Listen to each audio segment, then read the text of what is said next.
All right, my friends, let's talk practicality with the 2022 Lexus UX 250h. H stands for hybrid.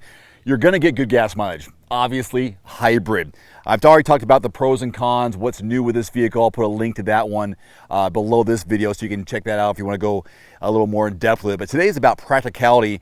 How useful is this car? Is it family friendly? What's the cargo like? What's it like living with this car for at least a full week in my case? So with that, let's get started. One of the first things you have to ask yourself, does size matter? It won't matter in the front seat for the driver and the passenger. This is a pretty comfortable place it can be, especially considering the size of this vehicle being, compact like it is. It's the back seat that is an issue. A big issue for me having two kids, and I have two front-facing car seats. Let me show you what I mean. All right, first of all, this is what it looks like with just one car seat in the back. I don't know if this is being promoted or marketed as a family-friendly little hybrid, but it's not as friendly as I was hoping it would be. That's my position as a driver, and this is the position of the car seat. There's not that much room here, so even sliding back more is going to really put a cramp on the leg room for the little one here. Their legs have to dangle. You need room right there. And this is what it looks like with an adult behind the passenger seat. So realistically, are you going to get three people back here? No. You can get three teenagers in the back without this car seat side to side. But can you imagine one more person right here and I have like another that much room between? Not going to happen.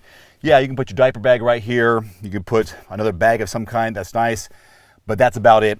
By the way, a couple of USB ports down here for charging.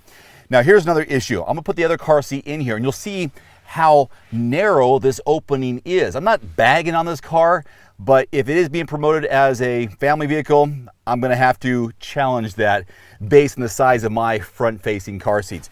But here's the issue, one of the issues.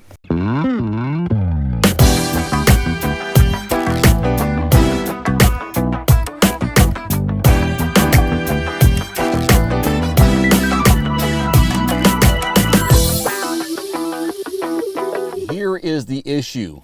The latches are behind a removable plastic cap. Doesn't seem like a big deal at first, right? But what do you do with these pieces? Well, I'm going to put them in here, but I don't like it that I could possibly lose them and they'll always be exposed. That is the big issue. And of course, it's on the same side over there. So luckily I put them all in this little container, but if I didn't, that doesn't look very good. And it just looks unfinished. Next issue with the car seats is just the opening of the door and the size of my front-facing car seat. I'm sure there are different sizes, but for me, this is my reality and it's not very practical. So I got the other one in here, but look how large it is. Look how large I have to wiggle it in here somehow, this way, to get it in. I actually made it look easier than it was when I had to do it on the other side, but that's just kind of one of the things you think about as a parent is, I gotta put car seats in here. How easy are they to install? How easy is it to get the thing in the first place? And then how can I maneuver myself inside so I can latch it and still have room to, get in and out? Oh look, one of these fell on the ground. Now don't get me wrong, it's not all negatives. I do have some positives, and that is the practicality and usefulness of this trunk area. There's a button just left the steering wheel, you can open it. You can press a button here on the key fob and open it. You can press the soft tab just below the Lexus logo is right there. Or in this case, here's a nice one. Put your leg, your foot underneath the bumper. It'll open up, and you can also do it right, Dave. A little longer. There we go. Sometimes a little trial and error. I'm not going to sugarcoat it. That's what happens. You got to do it the right way. So, a couple of bags of groceries in here just to give you a perspective. It's kind of surprising that when you open this, you think maybe the floor will be a little bit lower, but actually a little higher than what you might suspect. But once you get going, it doesn't matter too much. Just about 13 cubic feet of cargo volume back here. Not a lot. Fold down the back seats. Give yourself some more room, unless you have car seats in there like me. So, get my my bags of groceries out. And I don't know who said this or where I read it, but someone was saying, oh, instead of having to push the button, can't you just kick it to close it as well? The answer is yes. Do it right, balance on one leg. There you go. And now you're good to go. All right, more practical pros and cons. Push button start, a very quiet start, hybrid. And what do you notice? Well, there's a nice little ledge right here, which I've been putting my little wallet on for. You have to use the pad down here to continue. So that up there is all controlled with this, like it or not.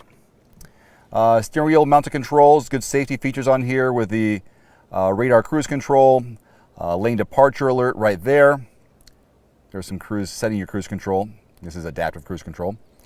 They do have a sport mode up here, which I've used to help go off the line, normal eco mode. It's got really good fuel economy, so that's a positive. Like 39 miles per gallon is what they get you. And there's that button there for the lift gate. Open that up. So what else? Practicality wise, they do have the USB ports inside here, so your cable will be wired that way. Close. Little, I don't know if you like this or not. It's kind of just out and about. This one, because of what we have here, the luxury package, we've got all the bells and whistles, got the heated and ventilated seats, heated steering wheel, your toggle switches here for more climate control. Just not a huge fan. There's obviously a learning curve to the screen up here.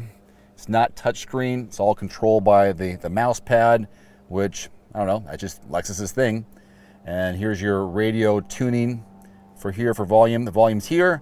There's also on your steering wheel, as you saw at that.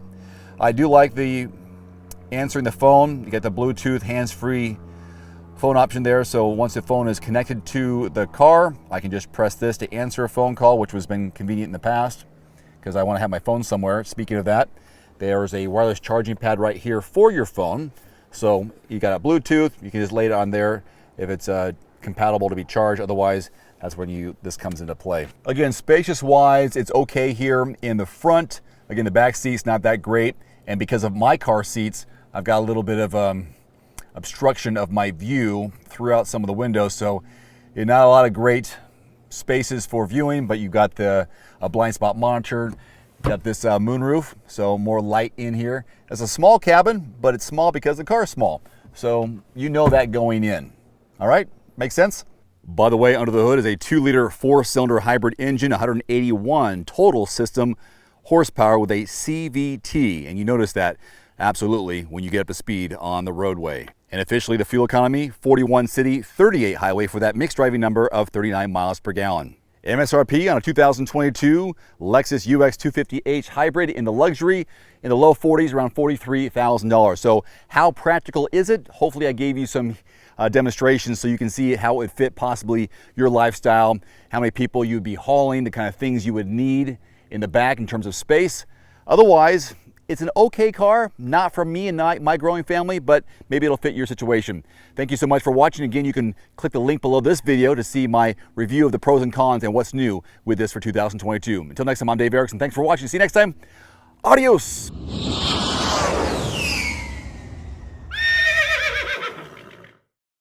One final note, if you are in the market for a new vehicle soon, great. Connect with your local dealership and price and test drive at least 3 different vehicles. A vehicle's strengths and weaknesses can only be discovered when you are behind the wheel. My reviews can be good, but you need to test drive these yourself. Visit quotes.everymandriver.com, select the make, model, and your zip code, and you'll get invoice pricing in your area on those vehicles. Shop smarter with price quotes at quotes.everymandriver.com. Thanks for watching. Please click subscribe and give us a thumbs up. See you next time.